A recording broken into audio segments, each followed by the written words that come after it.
everybody, put your hands together for the producer and founder of Cabin Fever Comedy, Marcus Cardona!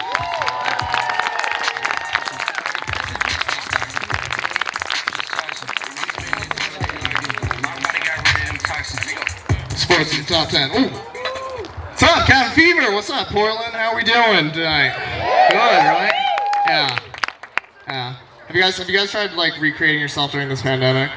I was living in New York before this pandemic in suits, trying to do corporate jobs, and now I'm just trying to appeal to the working class. I don't know if you guys see this Carhartt.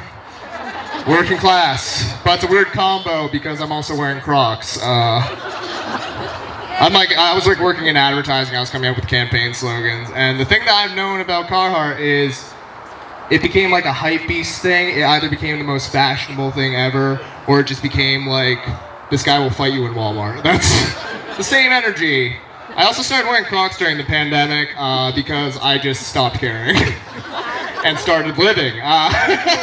That's really it. Are there any Crocs people out here? Anyone rocking out with their Crocs out? Yeah, you guys know. You guys know the comfort. The silence of everyone else around you. Start wearing Crocs. Start living your life. Anyway, that was all an advertisement because entertainment's becoming a huge advertisement. So the rest of my set is going to be ad-free. You guys should have paid more. It's interesting though. It's interesting, man. To be honest, like even though I do stand-up, people like think that I'm like overly confident, and like I honestly suck at small talk. It's really bad right now. Like my big thing for ice breaking is like figuring out what people's vaccines are. Like, clap it up if you are Johnson & Johnson. Where are the one-shotters? Okay, these are some pretty loud claps for poor people. Where are the Moderna people? Okay, we got money here too. Good, fucking great. Do we have Pfizer people? Pfizer clan? Yeah, FDA approved, baby. Losers, like it's crazy. Like at this point now, like if I find out that you don't have the same vaccine that matches up with me, I'm like, I'll leave the conversation and be like, the chemistry was off. Still works. Realistically, I don't care what vaccine you got.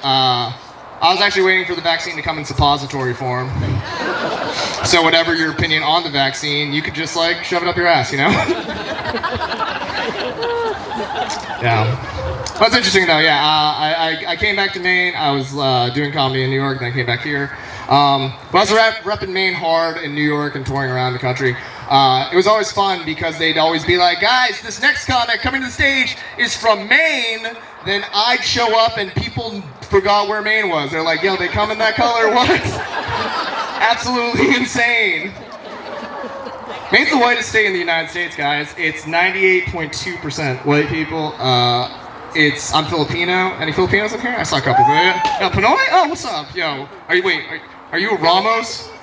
Are you a Ramos or Legazpi? There's only 3 families. You're not related to me, so I don't know you. You moved here, okay? Yeah, man. Yeah, there's only like it's like 0.001% Asian people, right? And it's like crazy because like if you're gonna power anything on Asians in Maine, you couldn't even start up your smartphone. And that's an old ass joke, guys. I've been telling that joke since 2011. Back in the day, Maine was the second whitest state to Vermont. Then 2013, I moved to Brooklyn. People say minorities don't make a difference. I did. Sometimes you just gotta leave. It's crazy though. I do have, both my parents are Filipino and they met in Maine. It was the craziest thing. Someone was asking me how my parents met, and I'm pretty sure my dad just stalked my mom and was like, hey, you're Filipino, I'm Filipino, let's build upon this. It's crazy what people do to like build relationships. Like have you ever met someone and been like, yo, you like burritos? I like burritos. Like it's absolutely crazy, man. Like, and I've been trying to like not be a toxic dude, but I also know that no matter how like not toxic I get, like if I was the worst toxic person ever, there'd be one woman out there who turned to Bob the Builder and be like, I could fix him. And I got toxic male friends. Like I got those male friends who wear camo all the time because they're hiding on the inside. It's unfortunate, man. They tell me some dumb shit, man. They tell me dumb shit. Like I was talking to a girl before the pandemic, and like, you know, time passed, we stopped talking, and I started talking to her again because like, you know, I'm like, we got caught up in like surviving, we don't know. And like, I started talking to her again, and my friends were like, Marcus, why are you talking to this girl? She ghosted you, man. Marcus, why are you talking to this girl? She ghosted you. I'm like, dude, I'm Asian. Asians don't get ghosted. We get spirited away. Some Miyazaki fans out here, I love it. But it's funny though, man. Like, the thing is, doing entertainment, like, you know, I did public access this morning, because, like, you know, people watch public access, so I could use all the press. But it's insane, like, dude, the thing is, like, I watched so much reality TV. It was garbage. I was watching so much garbage reality TV. I watched Tiger King. Fuck it. Yeah, people were like hesitant. I'm like, do we clap? Do we show our truth? But dude, it was so crazy. Like, I learned so much stuff about Tiger King. Like, the craziest thing to me was that the tiger people got laid. Like, that blew my mind. I was like, what? I was like, yo, let's go to York Animal Kingdom. I want to see this puss, not the tigers. It was crazy. Like, the thing that I learned, because it makes sense. Because, like, the thing that I've learned is, if you ever, like, hook up with someone and, like, they're wearing, like, leopard print underwear, it's a couple things. One, it's a red flag. But two, it's a green light. Like, whatever you think that they're into, they're probably into. Like, as soon as I see, like, the spots, I'm just like, I'll come up with a safety word now. Text my friends, been like, if you don't hear from me in 24 hours, here's my last known location. It's real unfortunate, man. It's real unfortunate. But yeah, reality TV is so garbage, man. Reality TV is garbage. It's fancy. Yeah, you're like, yes, I am. But it's so garbage. Like, the thing that I realized, I watch two types of reality TV show. I watch dating shows. I also watch home repair shows. And it's unfortunate that those two have not concluded. Because I think that would make the best combo, right? Like, they should just, like, keep the format of, like, home repair shows, but with dating contestants. They'll just have the first contestant be like, this is Janet, she makes $3,200. This is Todd, he sleeps on a futon. Let's see how we can build upon this.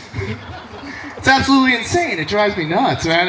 It's so insane. Like, I think that, like, you know, I think that most people, like, in reality, we all get heartbroken because we fall in love with potential rather than the reality. I think that's a real thing. Like, Halloween's coming up. I want you guys to know that I have fictional character crushes. I'm not proud of them. They happen. Do you guys, yeah, person who laughed, who's your fictional character crush? Shout it out.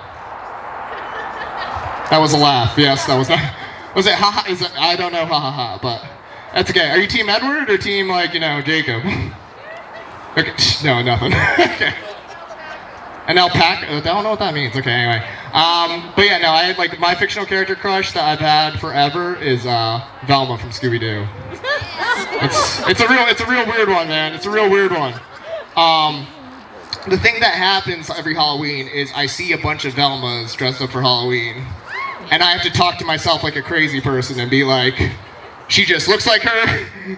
She probably has nothing in common with her. Because that's real. That's when you fall in love with the character, man. Like, not like the look. And the thing is, like, people are like, dude, again, toxic camo male friends who are like, we love beef. They, like, say shit to me like, you know, that Velma's not the hot one. Daphne is the redhead. I'm like, yo, you don't understand. Velma was hot for her own reasons. She was the blindest character on that show, but she could see the important thing, the truth. Yeah, no. I hope that everyone's, like, been coming to, like, terms of, like, the truth and stuff like that.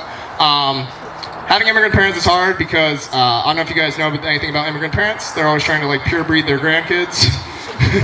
It's very aggressive. Growing up in Maine, my mom was always like, Marcus, you need to find a nice Filipino woman. And I'm like, Mom, you gotta import a nice Filipino woman. That's how that works. Get me one with, like, Bluetooth, I don't know. But it's insane though. I had a crush on Velma. I had crushes on, like, 90s TV girls. Topanga, the Pink Power Ranger, the classics. But it's so hard because, like, you know, like, it's just, that's who I like, that's who I was attracted to, man. And the thing is, like, as I've gotten older, I realized that you need some kind of tension to keep a relationship together. Like, you ever see couples who, like, posted during the pandemic bullshit like, there's no one else I would rather be quarantined with? I'm like, that's Stockholm Syndrome. Get out of the house, get some breather, you see some reality. But yeah, like I said, like, I think you need some kind of tension to keep a relationship together, man. And the thing is, sexual tension fades, but racial tension's a pretty good substitute. If you're having a hard time laughing at that joke, That's what I'm talking about. I was talking with a Filipino girl, and she's like, Marcus, I want you to choke me. And I'm like, doing it. I'm looking into her brown eyes, she looks into my brown eyes. I'm like, I can't do this for the culture. A white girl asked me to choke her and was like, have I always been a monster? And I'm like, what's fueling this? And like, all I did was like think about like all the white women who voted for Trump, and it was at least like 52% more pressure.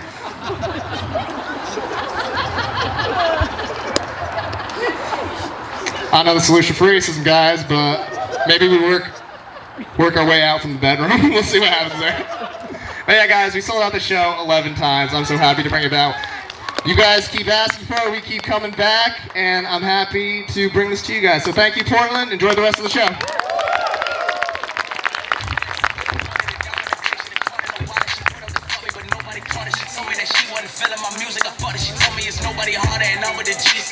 Fantastic. Give it up for Marcus Cardona one more time.